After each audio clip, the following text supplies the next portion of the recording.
জীবন এক অদ্ভুত, সুন্দর এবং রহস্যময় এক জার্নি।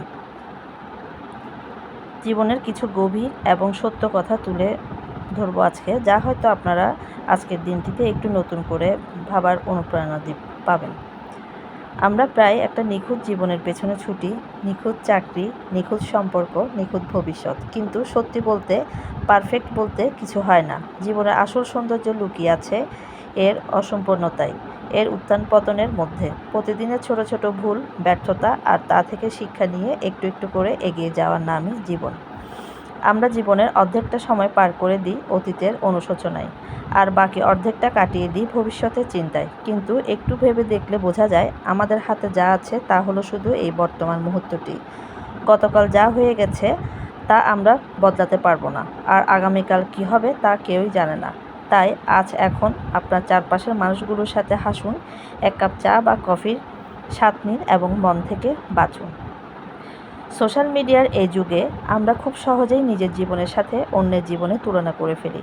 অন্যের সাফল্য বা চাকচিক্য দেখে নিজেদের ছোট মনে করি। কিন্তু মনে রাখবেন, পর্দার পেছনের গল্পটা সবসময় আলাদা হয়। আপনার লড়াইটা শুধু আপনার নিজের সাথে। আপনি গতকাল যেখানে ছিলেন, আজ তার চেয়ে কতটা পরিপক্ক হয়েছেন, সেটাই আসল পরিমাপ। জীবন মানে শুধু বড় কোনো লক্ষ্য অর্জন করা বা বিশাল কোনো উৎসব নয়। জীবনের আসল আনন্দ লুকিয়ে থাকে খুব সাধারণ কিছু মুহূর্তের মধ্যে।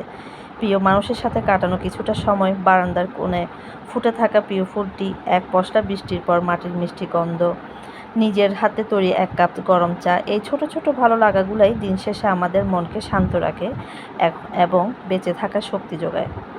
দিন শেষে জীবন আমাদের যা দিয়েছে তার জন্য কৃতজ্ঞ থাকাটা খুব জরুরি। যত বেশি আমরা আমাদের প্রাপ্তিগুলোর দিকে তাকাবো, জীবন তত বেশি অর্থপূর্ণ মনে হবে। কঠিন সময় আসবে, কিন্তু মনে রাখবেন এই সময়টাও কেটে যাবে। প্রতিটি ঝড় যেমন আকাশকে পরিষ্কার করে দিয়ে যায়, জীবনের কঠিন সময়গুলো আমাদের ভেতর থেকে আরও শক্ত এবং পরিপক্ক করে তোলে। জীবনটা আসলে একটা ক্যানভাসের মতো, যেখানে প্রতিদিন আপনি আপনার নিজের রঙের ছোঁয়া দিচ্ছেন। তাই ক্যানভাসটাকে ক্ষোভ, আফসোস বা দুশ্চিন্তায় দিয়ে কালো না করে ভালোবাসা, স্বপ্ন আর শান্তিতে রাঙিয়ে তুলুন। নিজের যত্ন নিন, নিজের গতিতে চলুন এবং জীবনকে ভালোবাসুন। আসসালামু আলাইকুম। আমি আপনাদের জন্য আজকে আরও কিছু নতুন নকশিপিটার ডিজাইন নিয়ে আসছি। দেখতেই পাচ্ছেন, আমি আপনাদেরকে ডিজাইনটা দেখার সাথে সাথে কিছু গল্পও বললাম। আশা করছি আমার সাথেই থাকবেন। আমার চ্যানেলটি যদি ভালো লেগে থাকে, আমার ভিডিওগুলি যদি ভালো লেগে থাকে, তাহলে সাবস্ক্রাইব করে পাশে থাকবেন আর একটি লাইক কমেন্ট করবেন। তো ধন্যবাদ। কেমন হয়েছে কমেন্টে জানাবেন। আর আমি যে ডিজাইনগুলো দিয়েছি, এগুলো যদি আপনাদের ভালো লেগে থাকে, আমাকে অবশ্যই কমেন্টে জানাবেন। তো আমার ডিজাইনগুলো যদি ভালো লেগে থাকে, আমার পাশে থাকবেন। ধন্যবাদ। ভালো থাকবেন সবাই। আল্লাহ হাফেজ।